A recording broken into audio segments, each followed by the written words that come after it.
Vamos al Barney de la avenida Eva Perón. A ver.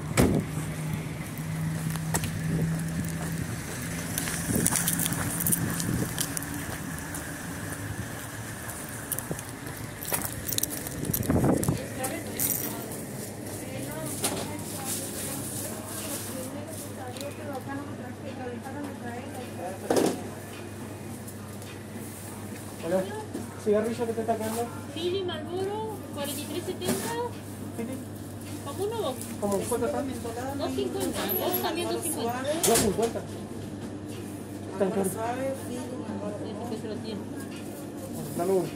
¿Vos o uno? ¿Cómo?